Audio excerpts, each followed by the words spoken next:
Okay. Hi, let's start again. My name is Joe Hawkins. I'm the Director of Parent Family Programs. We're happy to have folks with us today. With us presenting about the 2022-2023 Residence Hall closing process is Rob Abowitz, Associate Director of Residence Life. Rob, I'll let you give any more detail and take it away. All right, thanks, Joe. I appreciate everybody attending the webinar today, and I appreciate Joe Hawkins for his help with this webinar and for setting and for all of his work communicating with parents and families of Miami students. If you have any questions at any time, like Joe said, use the chat function or the Q&A function in Zoom, and Joe's going to help me make sure I don't miss any of those when I'm done with my brief presentation. All right, let's start with a quick review of the calendar. Let's get on to this, a quick review of the calendar. The last day of classes is Friday, May 5th. Finals are from Monday, May 8th through Friday, May 12th. And the residence halls close at 7 p.m. on Friday, May 12th. ShareFest, which I'll talk about in just a moment, takes place all week in the residence halls. We appreciate parents and family support of students so they can end the academic year strong and follow the procedures for move out and avoid unnecessary move out charges. I've got a lot to cover, so here are 10 steps to a smooth end of the semester and move out. All right, here we go. Number one, we're going to call this spring cleaning. We encourage students to get a jump on cleaning before finals. They can box up things now that they know that they won't need the last few weeks of the semester and start setting aside items they want to give to ShareFest. Sometimes we're asked by students or by parents, how can a student study for and take finals all week and then move out by 7 p.m. on Friday? And the answer is spring cleaning and early packing. So that's the first step. Number two, quiet hours begin on Friday before finals and extend all the way through the end of finals. You can help us remind your student that noise should not be audible from the hallway outside of their room. And there are no exceptions to the 24 quiet hours. Any problems with this should be directed to an RA or their resident director. Number three. Your student should submit the My Plans for Departure form, the link for which was sent out earlier this week. Their response helps Residence Life staff plan for checkout and for room inspections. Number four, we want everybody to do well on finals. Most importantly, they should study hard and get sleep and eat well. We want them to do well on finals, and experts put more stock in sleeping and eating than on all-night cramming. So you can help us by passing that message along. Number five, they should pack their room. Everything in their room everything should be removed from their room. Their drawers and closets should be empty. Trash should be taken out to the dumpsters, as the trash rooms will not be used during closing. All of the every student takes everything out to the dumpsters during finals week. If they have a carpet that's being thrown away, it should be rolled up and taken outside to the dumpster. Leaving items in their room will result in extra cleaning charges. 6, they should take all unwanted but still usable items to the ShareFest collection area in the building. ShareFest is a nonprofit initiative in Oxford where tons of food, clothing, and shoes and personal care products and more are diverted from the landfill. They are donated to agencies in our area. For a list of accepted and unacceptable items, go to sharefestoxford.com. There's also going to be signage throughout the building and at the ShareFest site in their building, so that we know, so that everybody knows what can be donated and what can't. I'll give you a couple clues about that. We don't accept foam mattress pads. Those should be thrown in the dumpster if they don't want it. Pillows, things like that, none of our agencies collect. But most everything else, non-perishable food, unopened food, clothing, school supplies, decorating things, all that stuff can be donated to ShareFest. 7, they should unplug, empty, defrost, and clean the refrigerator, including the condensation drip tray in the back. They should also leave their refrigerator door open. So when they left, it's dry, clean, unplugged, and open. The refrigerator is kind of a hotspot for cleaning charges that we want students to avoid. Number 8, empty their mailbox in the building. If they want their mail forwarded over the summer to an address other than their permanent address, they should go to the package center in the Shriver Center to let them know.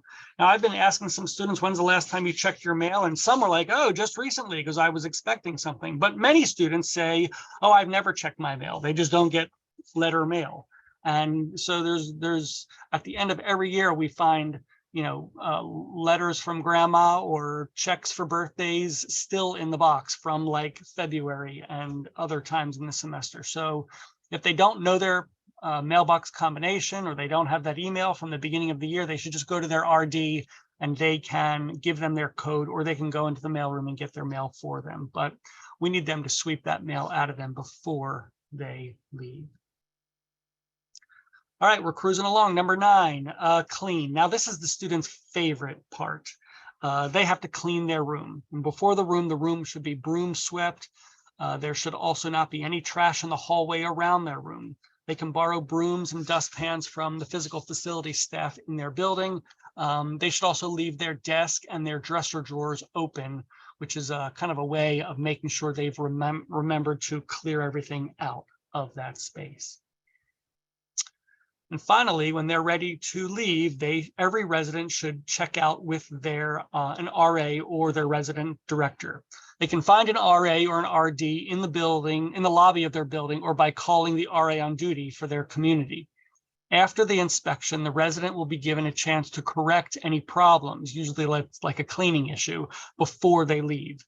Any problems in the room, damages, tape on the wall, things not clean enough, will be recorded in an online room inspection system, which will forward the charges to the bursar bill.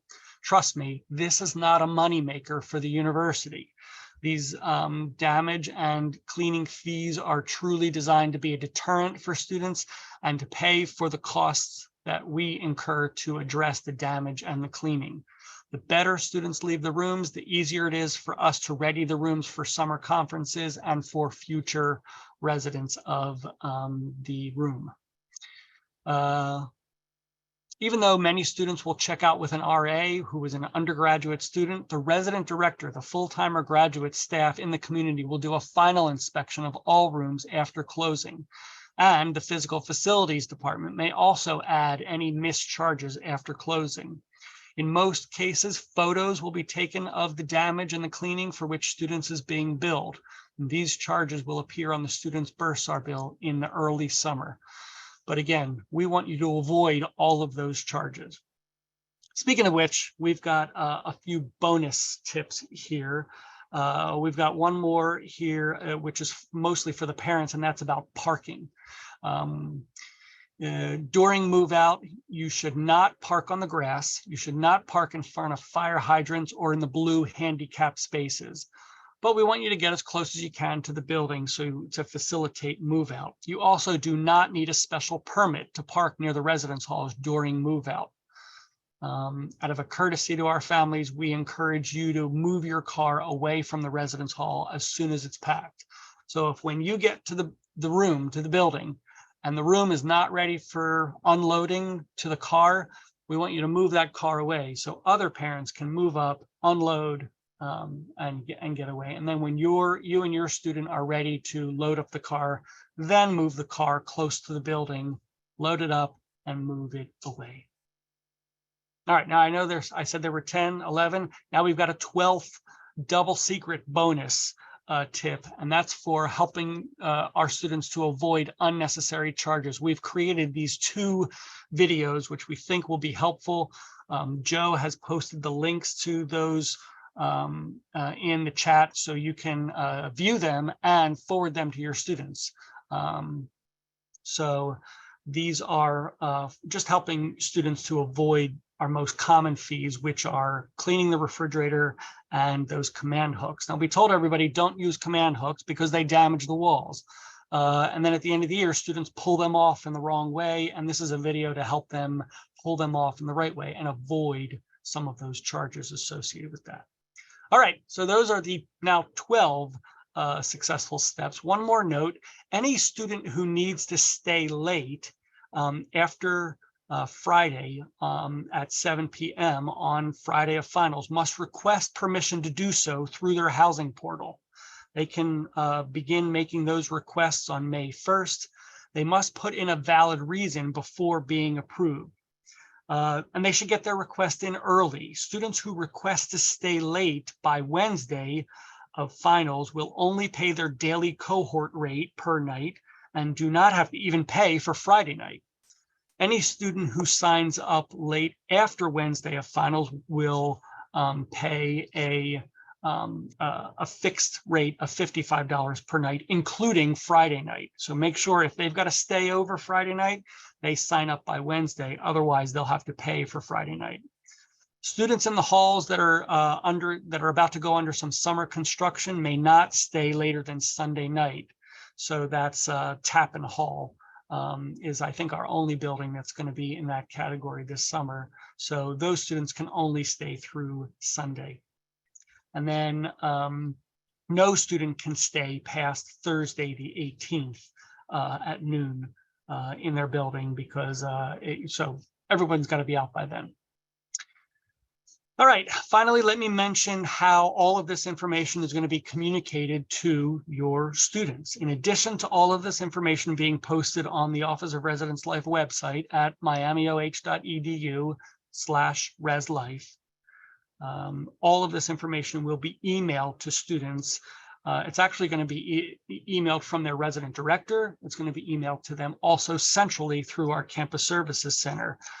There's also going to be bulletin boards and Instagram posts, and many of the RAs will be doing corridor meetings to make sure everyone has this information. And we also appreciate your help passing any of this information along to your student. All right, so there's all the information, 12 tips and a bunch of other information, the calendar review, communication, parking. I am glad to take any questions you have about hall closing and move out and finals. You can post them in the chat or you can use the Q&A function. Joe, what kind of questions do we have? First one came up talking about how clean things need to be, specifically asking about the clean expectations of Heritage Commons. Does the oven need to be clean? How clean should the bathrooms be in those additional spaces? That's good. Thanks for the question. In the residence halls, we ask that students broom sweep those rooms. If there's like dust bunnies and a little bit of stuff left, we're not going to charge. We're not like, we don't run a white glove in the residence hall rooms and say, oh, there's a charge. But if there's stuff left in the room and unpaired socks and tissue boxes and all sorts of junk like that, like it's going to require the building and grounds assistants to do more cleaning than the average room. There's going to be a charge for that. Now, the question was specifically about Heritage Commons. Those are our on-campus apartments. So those students have not only their rooms, but also bathrooms and a common space and the kitchens. And they need to clean out those spaces. Do the stoves, when they use the stoves, if there's like a burn mark on the, the pan underneath the heating elements, those don't need to be perfect. But I don't want food to be, all over the place and all over the refrigerator and all over the stovetop. It doesn't need to look like, someone's ready to cook. So a new person is ready to cook on that, but it should not look like a disaster. I really don't know any other way to communicate that because, we know it when we see it, the parents. When we show up and the staff, I've got, college age students too, and I know when this wasn't cleaned by them.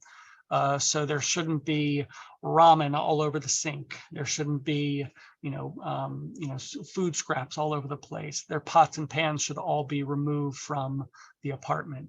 So yes, the students who had the benefit of living in the apartments have a little bit of extra work to do some cleaning in those apartments.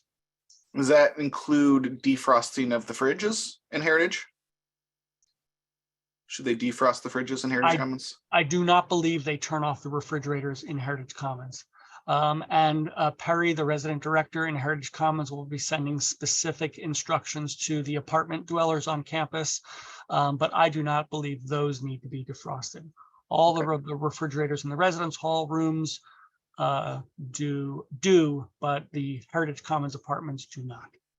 Great.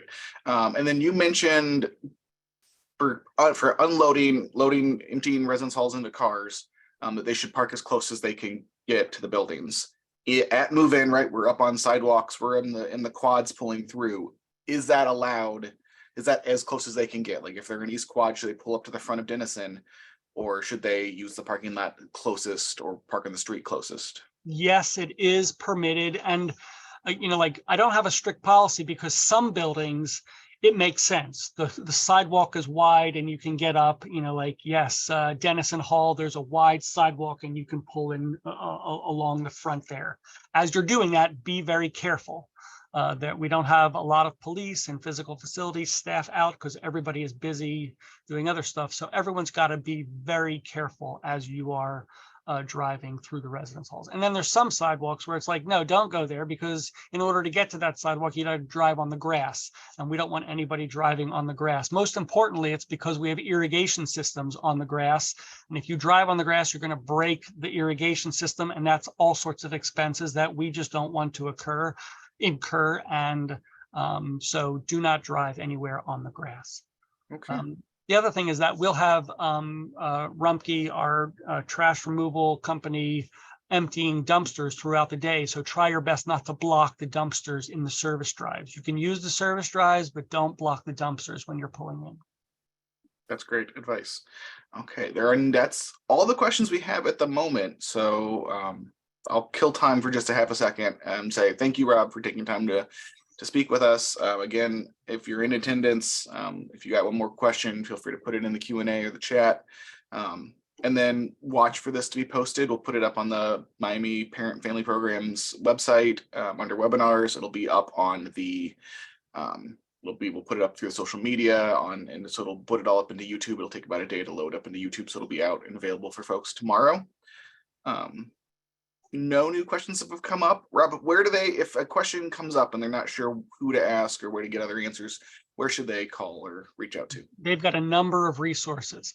If it's something that's specific to your building, you can call the resident director. The Residence Life webpage that Joe's already posted the link to, miamioh.edu/reslife, has a meet the staff page, and that has the email address and office phone number for all the Residence Life staff, and you can contact them. If it's a general question, you can send one to residencelife@miamioh.edu, and we'll gladly respond. And if it's not our area, we'll get the answer and get you all taken care of through that. Rob, a question has come in. Will big red bins be available at move out?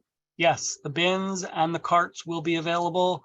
They'll just be in the lobby area or in the service loading dock area, so you can just grab one and use it.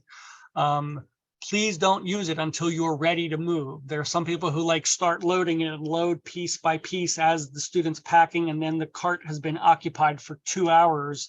And if you could just use it when you need it and then return it to the front lobby, that would be most appreciated. But yes, the carts will be out. If you've got a little cart from home that you have access to, I encourage you to bring it. But obviously, most people don't have a big rolly bin, but we'll have them out, and we've got to share them. Great. I lost my questions box. Okay.